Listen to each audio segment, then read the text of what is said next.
What is going on, guys? Shrey here from Shrey's Tech Tips, and today I'll be talking about the Oneplus 5 from a student's perspective.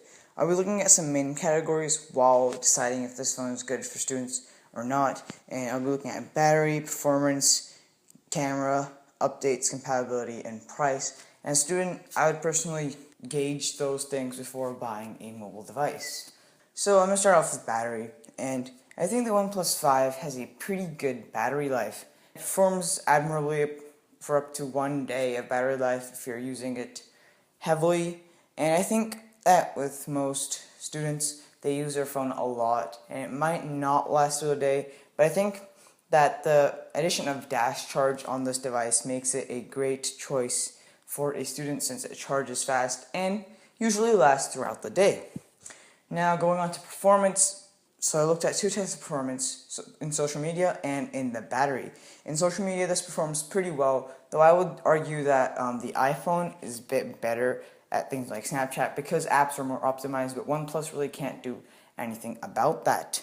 And also in games, this is blazing fast and people haven't had any problems with this slowing down, and I don't think it will slow down over time as much either. Since this has 8 gigs of RAM and a Snapdragon 835, you don't need 8 gigs of RAM since Android, I believe, can only support up to 5 gigabytes of RAM. I think the rest is for show, or OnePlus has added their own package to add support for the 3 extra gigabytes of RAM, which should be really cool on their side so we can fully utilize that speed and power. Now looking at camera, this device is pretty good, but I think OnePlus can improve in a couple of areas. The thing is that OnePlus's software isn't very good. The hardware is pretty capable, though it's not as good as, say, an iPhone 7 Plus. The camera is really good, though. Again, as I said, if they give out software updates on the camera more and more, it will improve to be really good. And I think OnePlus is really good on updates, so they will probably support this phone for a long time, and we shouldn't be having any problems with the camera not performing well because of software. They have kind of copied the iPhone's approach to cameras, and I don't think that's a big deal, but they've done it pretty well and they don't have any issues in their implementation of this camera, and that's a really good thing. The front-facing camera is also good, and social media posts, it's good enough for that.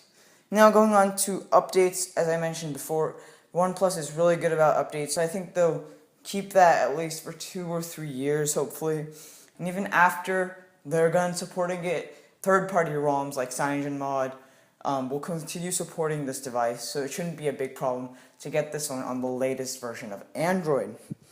Taking a look at compatibility, the OnePlus 5's compatibility just depends on what you want to use as your platform. If you're a Mac user and you have a MacBook Pro or iMac, then you might want to get an iPhone because you're going to get that awesome integration with AirDrop, iMessage, FaceTime, and all these Apple services that you can't really find in Android. It's really built in and baked into the system, which is really nice. But if you're on the Windows side of things, you can also get an iPhone or you can get an Android device, since both work pretty well with the Windows operating system. And I personally think that you would be better off with an Android phone in the Windows operating system. I personally would want something that's more customizable, that can stand out from the crowd in terms of what I want it to do and how I want it to look when I turn on my phone. That's just my take on compatibility. Now the last category is price, and I kept this at last because you take into account all these things that I mentioned above it, and then you go to price and see if this price kind of matches up with what you're getting. In my opinion, the OnePlus 5 has a bit high asking price, and you might be shocked at that, but OnePlus is giving some features that we don't need, like the 8 gigs of RAM, and I think some flagship phones like the LG G6 are actually going down to that price of the OnePlus 5 with incentives, and that phone is much better in its camera department. One thing is that LG's skin is really heavy, and you're not going to get those updates, but OnePlus 5 isn't as big of a company. It's very established though, and if you want to get a OnePlus 5 because of its stock Android feel, I would totally agree with you, and I would buy a OnePlus 5 over the LG G6 any day just because it has better software. I don't like third-party skins. I think that OnePlus has a pretty strong case to buy their phone. Hit that like button if you enjoyed this video. This was Shrey's Tech Tips, signing off.